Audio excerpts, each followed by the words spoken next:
What are some of the things that you're allocating toward that you think either there'll be earnings growth or misunderstood companies, or there'll be multiple growth, but where can we make money next year?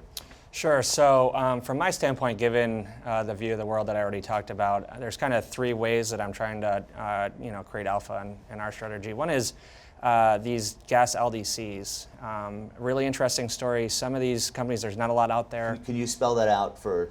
Sure. So they're literally gas distribution companies. If you Okay. use natural gas heat, they Right. provide the gas. What's interesting about them is that the infrastructure to get the gas to your house is really old. And in some cases, there's some companies who are talking about 20, 30 years of runway to replace the pipelines that were built in the 1970s. So what's the opportunity there? So there's some upper single-digit growth companies. They will do well in a turbulent economic environment. The multiples ought to stay high. You're getting a 3% growth rate, and the electric utilities are struggling to find their own growth. And so there's some M&A activity there. The other area that I like longer term, maybe not as much for 16, but specialty chemical area, they benefit from, they're at the end of the chain as far as petrochemicals are concerned, so their inputs are theoretically falling, but they sell brands to the consumers, and a lot of So them they are. can keep that high. That's and right. their input They costs don't are have to lower. lower prices. Savita, where should we go in 2016? Look, I mean, everything that everybody's talked about suggests a pretty strong disinflationary forces on the market. So disruptive technology, I mean, Uber is putting disinflationary pressure on taxi prices. Right. Hotels are being hurt by Airbnb. So there is, and then demographics is another disinflationary kind of force at play. So I think that companies with pricing power are going to win. And pricing might be more important than it's ever been in a disinflationary environment. And what's kind of surprising is that a lot of companies with pricing power reside in these big global brands. Right. Companies like Disney, even through the worst recession that your middle class American has felt, we were still willing to pay 6% price increases a year to take our children to I would argue that's theme the last parks. thing you're taking away is from your kids. Exactly. Like It's if you're emotional. cutting back in areas. You're going to continue to spend on your kids Right. because they whine and you want to make them happy. So I think that those are the companies we want to look for, and that's just one example. But any company that can really price in an environment where I see tremendous continued disinflationary pressure is where you want to be. Now your research suggests that there have been 7 consecutive weeks of outflows from small caps. Yep. And what you've said is that it's interesting that the fundamentals, that's corresponding with weakening fundamentals for the companies themselves. Exactly. And the view of the rate hike not being necessarily great for companies that aren't as financially flexible.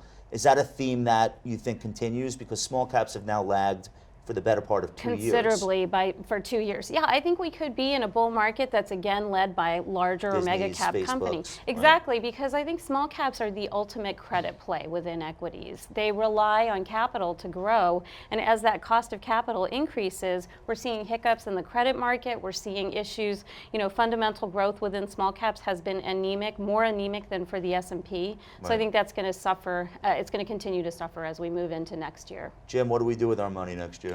Well, since I'm a glass half empty kind of I guy, know. I'm going to tell you. I'm going to tell the viewers and the readers where maybe some places they should avoid. I love that idea. And so nobody's talked about healthcare, and one of the interesting things that we've done is look at the fact that although healthcare costs have begun to slow as a percent of total economic growth and as a percent of GDP, one of the things I think that's happened in 2000 and late 14 and 15 is that the actual consumer is paying a higher part of it. And companies continue to either cut or because of the ACA, Obamacare, co-pays are higher. And people are actually paying more out of pocket themselves. Right. And so I think that actually is having an impact and is going to have a political impact, of course, on 2016 as well. And I think the days of real easy unit and pricing growth in healthcare may be behind us. And those are very elevated prices right now. And So who's the most affected by that? Is that large pharma? Is that biotech?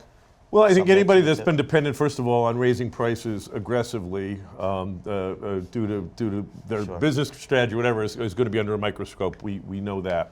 And I think that increasingly now, people are going to begin to look at the downside of the ACA. We were short healthcare in 2010 going into the bill. We read the bill. We covered our shorts. I wasn't smart And it- enough. and it was I wasn't actually smart a enough to great go place long. to be. I wasn't smart enough to go Right. long because we saw it was going to be an immense positive for the industry going forward.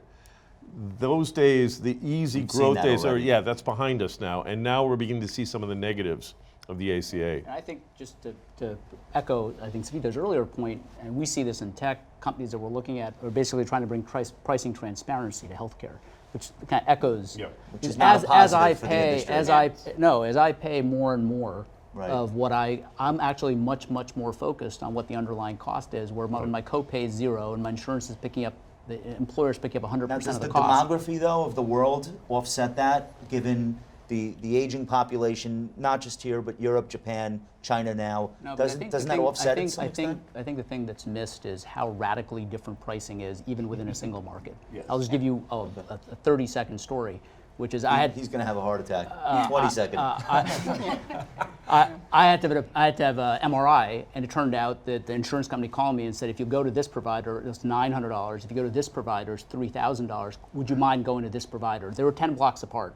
I Right. said, why should I do this? Because in this case, I had no copay. He said, because this is the only way we're going to reduce the cost of healthcare, which is an unbelievable answer from somebody from a call center. Right. But this is all because of technology. And that MRI was booked the same day. And so I think that effect, the pricing transparency Kate of wants to get in technology is here going on to that. come to almost every market.